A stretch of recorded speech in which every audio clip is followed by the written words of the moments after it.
Hoje daremos sequência na nossa série de exposições na carta de Paulo aos Romanos.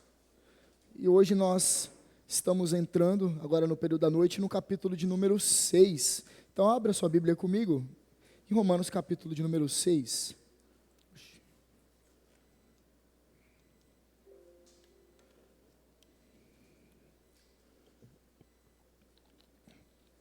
Estou com a voz um pouco rouca, espero que os irmãos tenham paciência comigo.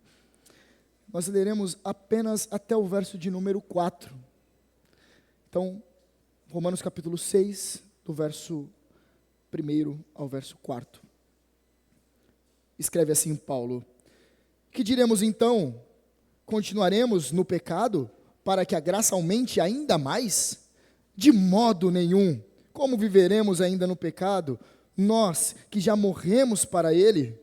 Ou será que vocês ignoram que todos nós que fomos batizados em Cristo, fomos batizados na sua morte?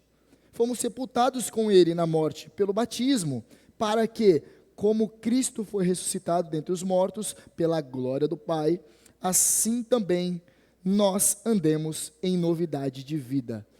Até aqui a palavra inerrante, infalível e suficiente do Senhor. Vamos orar?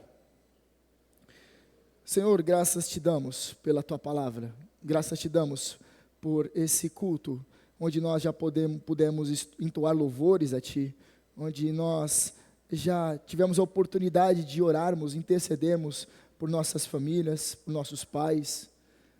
Obrigado, Senhor Deus, porque eu creio que o Senhor inclina o seu ouvido para o clamor do teu povo.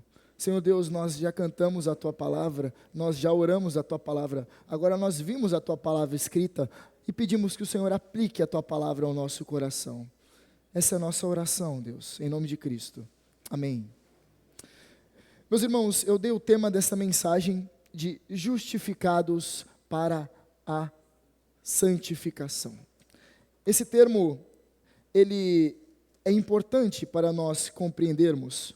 Justificação nós vimos até agora que é a absolvição dos nossos pecados. É uma declaração que Deus dá a todo aquele que deposita a fé em Cristo. Então, este que antes era inimigo de Deus, culpado, ele passa a receber perdão dos seus pecados e tornado justo. Isso significa, de maneira resumida, o termo justificação. Mas nós temos contato com outra palavrinha aqui, santificação. E é o que o apóstolo Paulo vai tratar a partir de agora.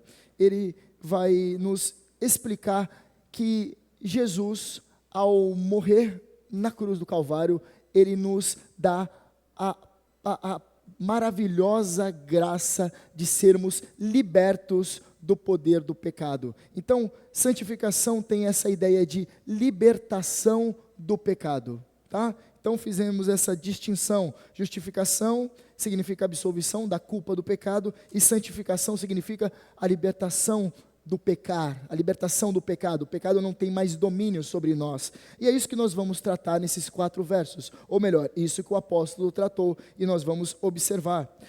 O tema que eu dei é justificados para a santificação. Não justificados pela santificação, ou seja, nós não somos perdoados pelo nosso ato de se santificar, mas nós somos justificados, ou seja, isso é um ato que aconteceu, ou Deus nos declara justos, para algo, e este algo era para nós nos santificar, para buscarmos santificação, tá ok? Nós compreendemos aqui o nosso tema?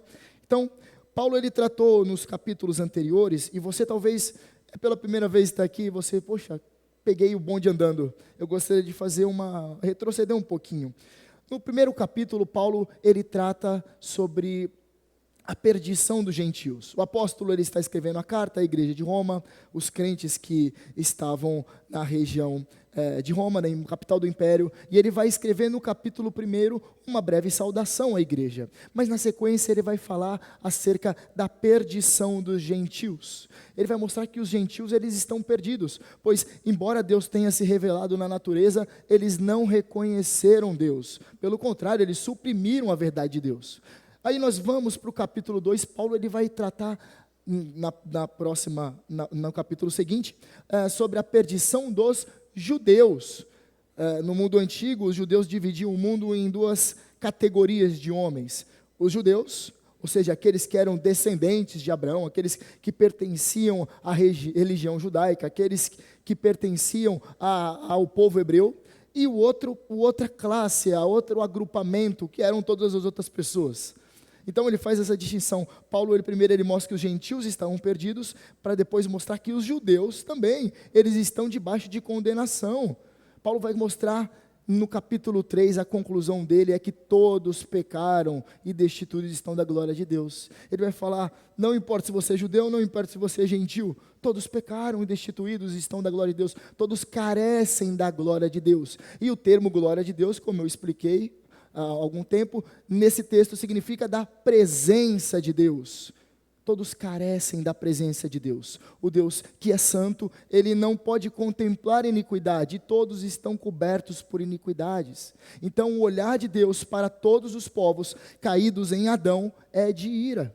Deus está irado com a humanidade rebelde. E por isso ele envia o seu filho. E seu filho vem, ele assume o nosso lugar na cruz, ele morre na cruz, ele recebe toda a ira de Deus sobre ele, e assim o seu sangue é derramado, e aqueles que depositam a fé na obra salvadora de Cristo, então são salvos. Eu fiz um resumo rápido para a gente compreender aqui. Paulo, ele vai continuar no verso de número 3, falando sobre então esse termo que eu falei, justificação pela fé. Quando chega no capítulo 4, ele vai demonstrar a justificação pela fé, em detrimento à justificação pelas obras, dizendo que não é possível você ser salvo pelas obras. E para isso ele usa dois personagens muito conhecidos pelos judeus, que é Abraão e Davi. Quando ele chega no capítulo de número 5, ele vai falar sobre os frutos dessa justificação, ou seja, os frutos dessa absolvição do pecado, ao Deus tornar aquele que era injusto, justo. Então ele vai tratar alguns termos que nós vimos há alguns encontros atrás. No finalzinho do capítulo 5, nós vemos, então, hoje pela manhã nós vimos, que Paulo ele vai traçar um paralelo entre Cristo e Adão. Ele fala que Adão ele é o primeiro homem, é o representante pactual, é o representante, a cabeça federativa. Todos os homens estão em Adão, descendentes de Adão. Deus enviou o seu filho para ser um outro representante. Então, todos aqueles que estão em Adão, por serem naturais de Adão, não terem nascido de novo, ou seja, não terem sido regenerados, depositados a fé em Cristo, eles estão em Adão. E ele demonstra em paralelo Cristo, a nova humanidade criada, aqueles que depositam em Cristo. E então, Cristo se torna o representante pactual desses que depositam a fé nele. Então, eu só fiz um rápido resumo, e porque Paulo ele vai tratar, se você analisar no seu verso 20 e 21 do capítulo anterior, do capítulo 5, está escrito assim, os dois últimos versos, Paulo ele vai conectar esses próximos versos nesses dois últimos. Está escrito assim, a lei veio para que aumentasse a ofensa, mas onde aumentou o pecado, aumentou muito mais ainda a graça, a fim de que, como o pecado reinou pela morte, assim também a graça reinasse pela justiça, que conduz à vida eterna por meio de Jesus Cristo, nosso Senhor. Você já ouviu um termo assim? Já que nós somos justificados pela fé, eu vou viver minha vida do jeito que eu quero. Você já ouviu algum termo assim? Já que nada que eu faço, eu posso alcançar salvação, então eu vou viver no pecado. Você já ouviu algo assim parecido? Quando você fala que nós somos justificados não por aquilo que nós fazemos, mas por aquilo que Cristo fez, e nós simplesmente depositamos a nossa fé em Cristo. As pessoas respondem, então é fácil, então eu vou depositar fé em Cristo e vou viver a minha vida como eu quero, né? É basicamente isso que Paulo ele vai combater aqui. Paulo ele está combatendo a ideia de que as pessoas, no caso, muito provavelmente judeus, vão responder assim, se quisermos mais graça, devemos então cometer mais pecado, porque na medida que nós pecamos, mais graça Deus derrama. Então assim, Deus é mais perdoador. Essa ideia de antinomismo, essa ideia de ser, não ter lei. A palavra antinomismo significa isso. Anti é contrário. Nomismo, a palavra é nomos, ali significa lei. E ismo significa conceito. Então, aquelas pessoas que diziam, bom, a lei do Senhor não impera sobre nós. Nós podemos viver de acordo com as nossas próprias leis. De acordo com a nossa autonomia. Ou seja, eu mesmo, nomia. De novo, a palavra nomos. Autolei, a lei que eu faço. Então, Paulo está combatendo essa ideia aqui. Ou então, melhor, outra classificação, a ideia de hipergraça. Eu posso viver minha vida do jeito que eu quero. Afinal, Deus me perdoou. Somente depositando a fé em Cristo, eu vou viver minha vida como eu quero. E Paulo ele vai combater essa ideia aqui, meus irmãos. Você que talvez tenha ouvido isso de algumas pessoas, muito provavelmente deve ter se escandalizado. Poxa, você pode viver de qualquer jeito, você está equivocado. Só que muitas vezes a gente não sabe como responder, né? Paulo ele vai responder assim: que diremos então? Continuaremos no pecado para que a graça aumente ainda mais? Um questionamento. Paulo ele está levantando, ele está indo à frente dos seus opositores ou daqueles que estavam lendo, daqueles que estão tendo contato com a sua teologia pela primeira vez. As pessoas poderiam perguntar, diante da justificação pela fé, da doutrina da justificação pela fé, poderiam responder, bom, continuaremos no pecado para que a graça aumente ainda mais? Aí Paulo vai responder, se esse é o tipo de pensamento que vocês estão tendo, de modo nenhum, de maneira alguma. Esse termo aqui é muito legal, porque esse termo aqui é uma dupla negativa no grego. É a forma mais completa, mais enfática de falar não, de jeito nenhum, de maneira alguma. E é legal que a nossa tradução coloca uma exclamação, como se Paulo estivesse falando, não, para com isso, está viajando a maionese, que isso? Paulo vai falar, de maneira nenhuma, de modo nenhum. Ele responde com uma pergunta, como viveremos ainda no pecado, nós que já morremos para ele? E aqui, meus irmãos, uma doutrina maravilhosa, e por isso eu quis trabalhar esses 4 versos. Aqui está o sustentáculo da nossa santificação. Aqui está a âncora lançada no mais profundo do mar, que sustenta o nosso barco para ele não ficar balançando. É isso aqui que dirige os nossos passos na santificação. Essa doutrina que está contida nesses poucos versos. Quando nós vemos Paulo falando como viveremos ainda no pecado, ele está querendo dizer como nós viveremos ainda debaixo da tirania do pecado, do senhorio do pecado, como escravos do pecado.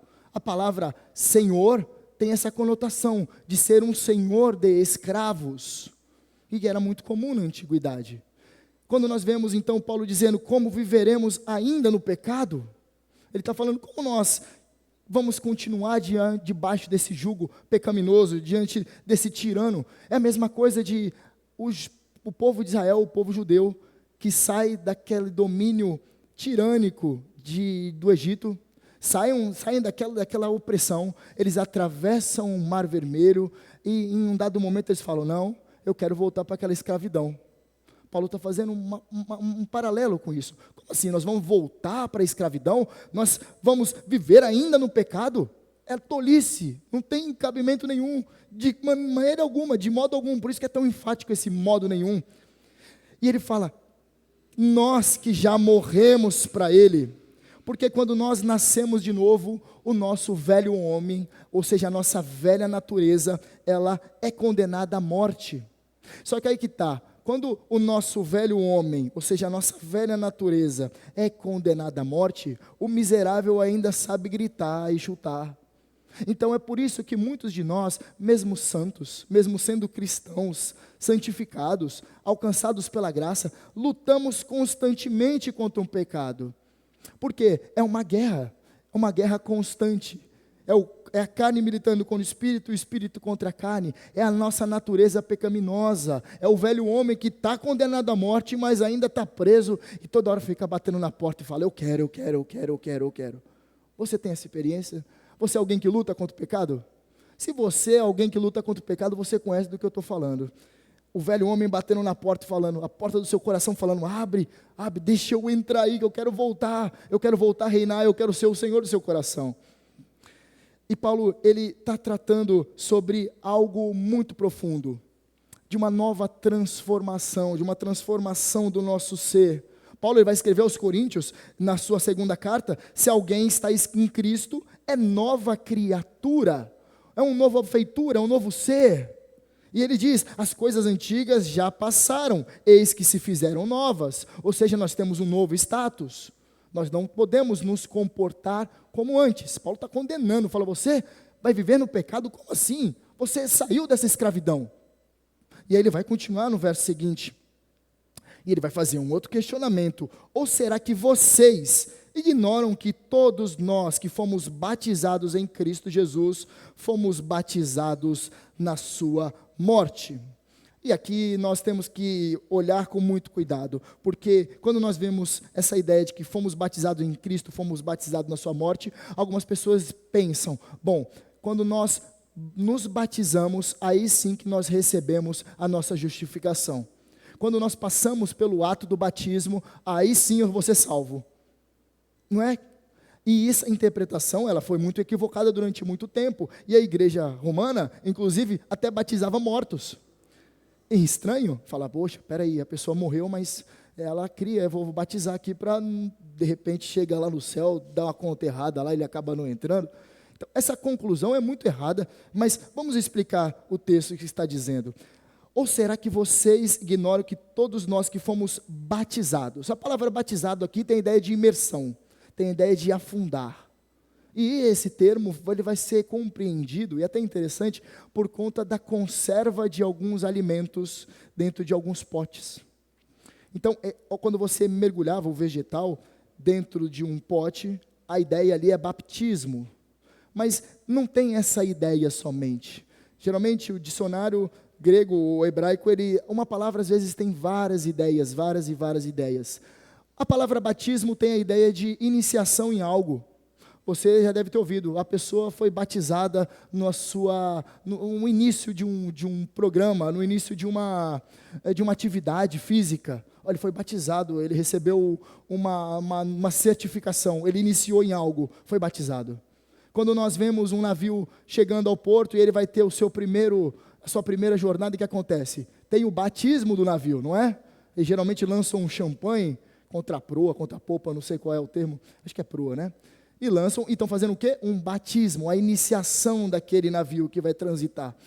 Quando Paulo coloca que todos nós que fomos batizados em Cristo, ele está falando todos nós que estamos em Cristo, todos aqueles que somos iniciados em Cristo. Então, o termo batismo, não a forma, mas o seu significado, não a cerimônia, mas a proclamação e a fé que acompanha o batismo em nossa união com Cristo. A nossa confissão de fé, ela vai falar algo muito interessante. No capítulo 28, verso 1, vai falar sobre o batismo. O que é o batismo? O batismo é um sacramento do Novo Testamento, instituído por Jesus Cristo, não só para solenemente admitir na igreja a pessoa batizada, mas também para servir-lhes de sinal e selo do pacto da graça, de sua união com Cristo, da regeneração, da remissão dos pecados e também da sua consagração a Deus por Cristo Jesus, a fim de andar em novidade de vida.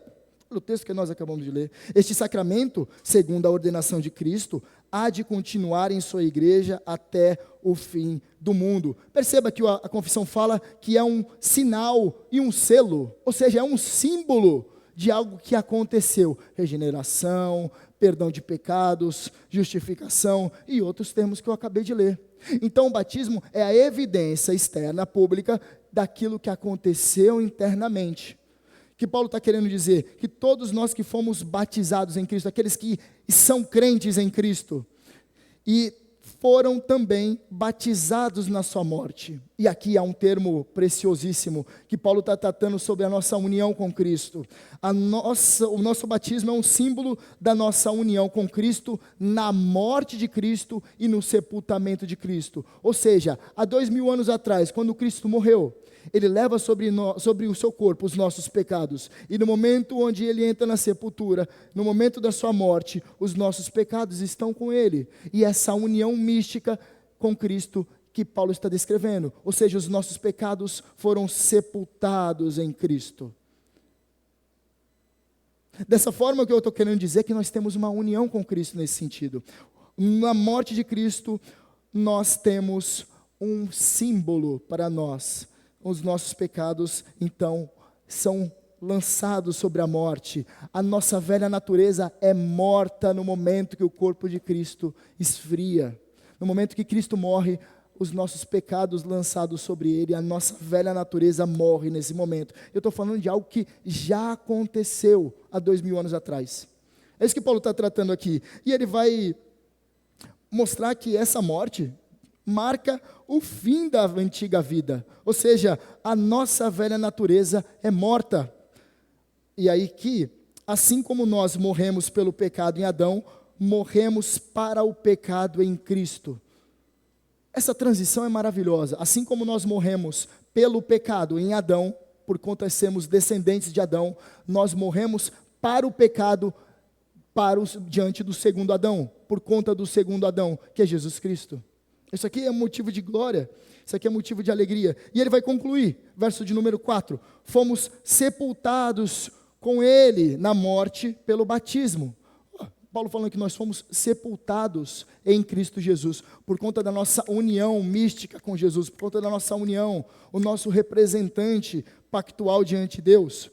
Ou seja, quando nós vemos a palavra sepultado, é realmente descer a sepultura. Você sabe que Jesus não era uma sepultura como nós temos nos nossos dias, que desce, mas um buraco cavado em uma rocha, onde os corpos dos mortos eram colocados. É essa a ideia.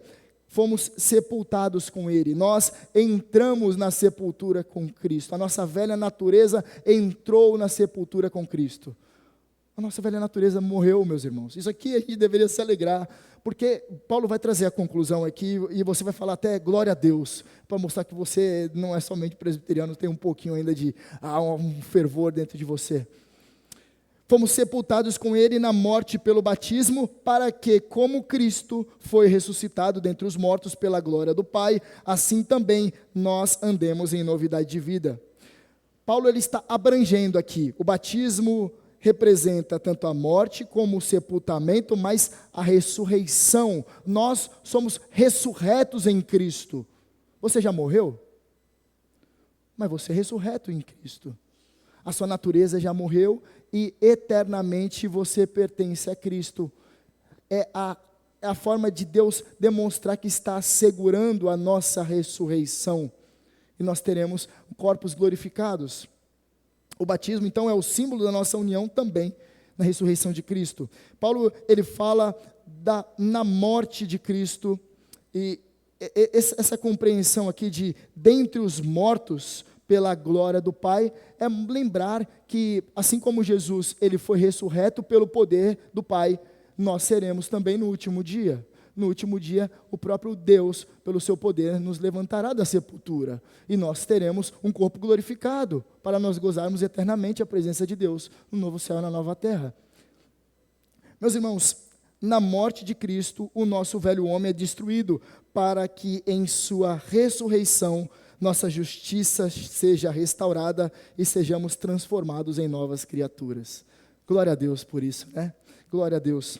Mas ele traz um outro terminho aqui. Assim também nós andemos em novidade de vida. Agora ele está chamando a responsabilidade. Assim como Cristo realizou todas essas coisas, e o nosso pecado, a nossa velha natureza morreu em Cristo, e nós fomos ressuscitados por uma nova natureza, vivamos de acordo com essa nossa natureza. Como? Andando em novidade de vida. A palavra andando tem a ideia de comportamento, se comportando, vivendo em novidade de vida.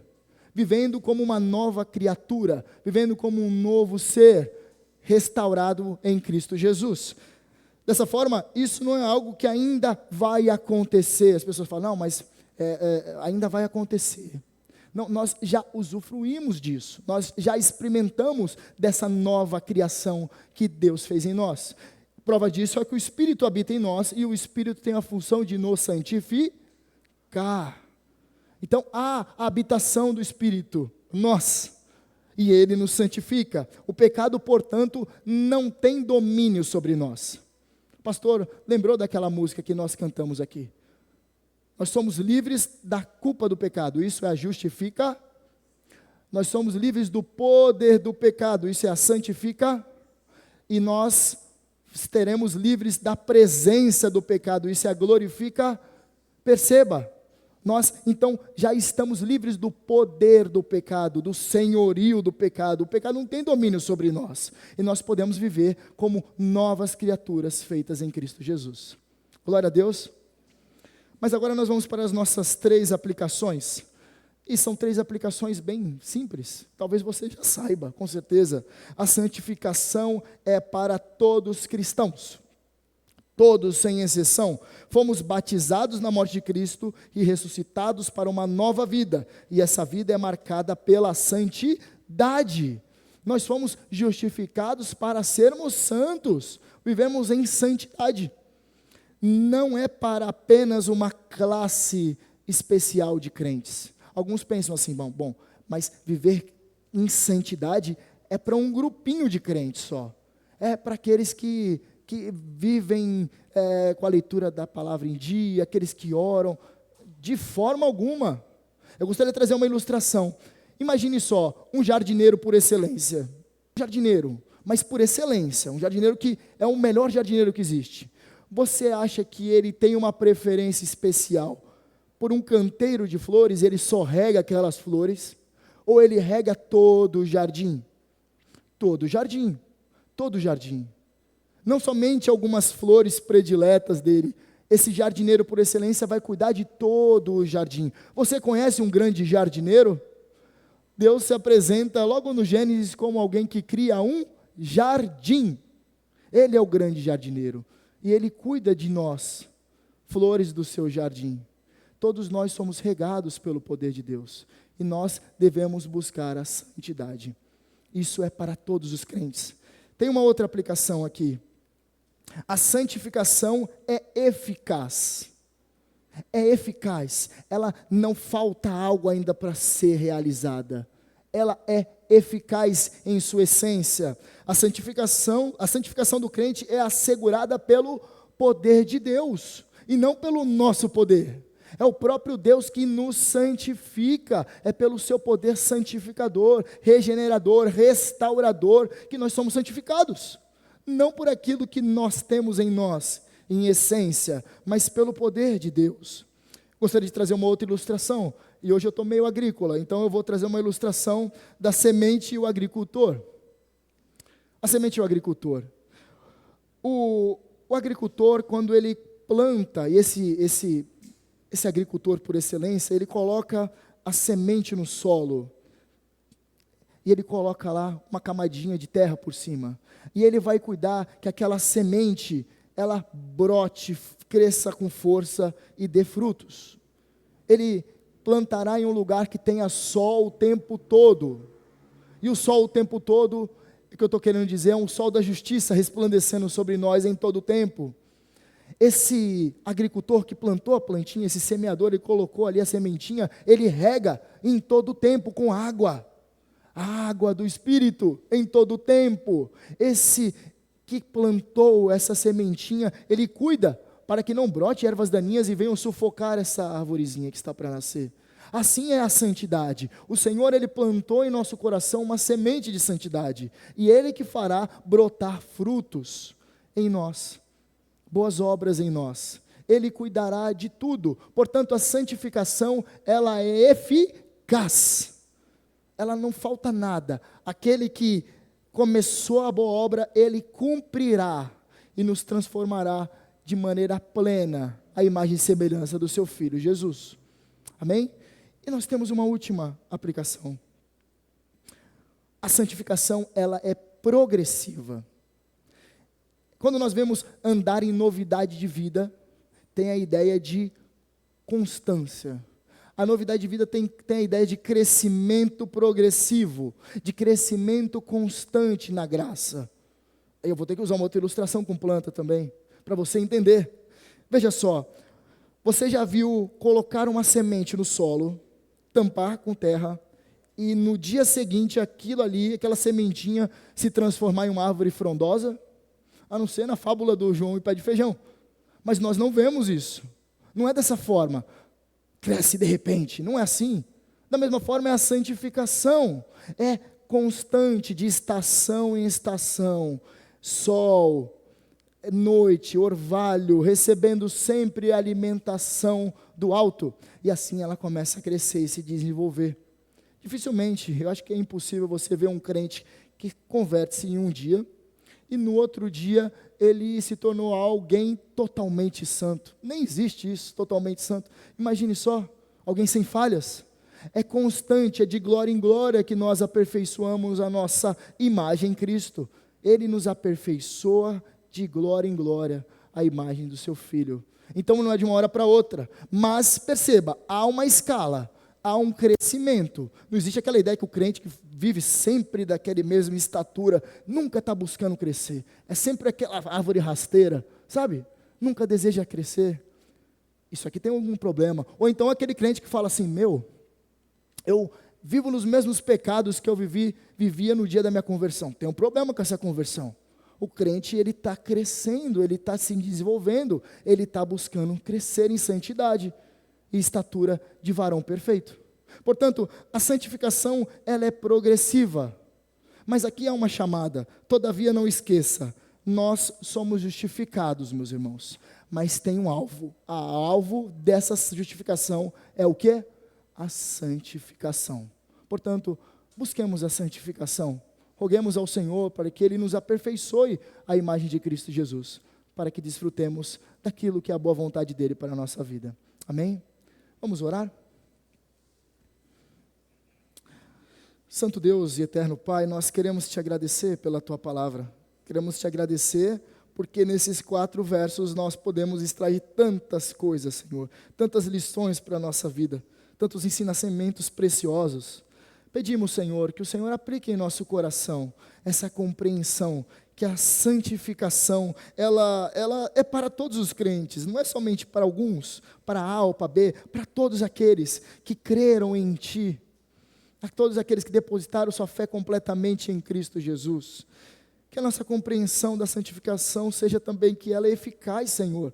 É o Senhor que dá o crescimento para nós. É o Senhor que nos sustenta com a sua destra poderosa. É o Senhor que nos transforma a tua imagem. Senhor, por favor, faça nós compreendermos também que a santificação, ela é progressiva. Ela não é imediata, não é de maneira total, mas nós estamos crescendo constantemente para que todo aquele que anda desanimado, ele tenha fé que o Senhor o tenha sustentado e não o deixará na mesma estatura que se encontra. Senhor, nos ensina a nos agarrar no Senhor, para que cresçamos em santidade e sejamos servos que agradem o Teu coração. Essa é a nossa oração, Deus. Em nome de Cristo que nós oramos. Amém. Amém, meus irmãos. Eu não tenho nem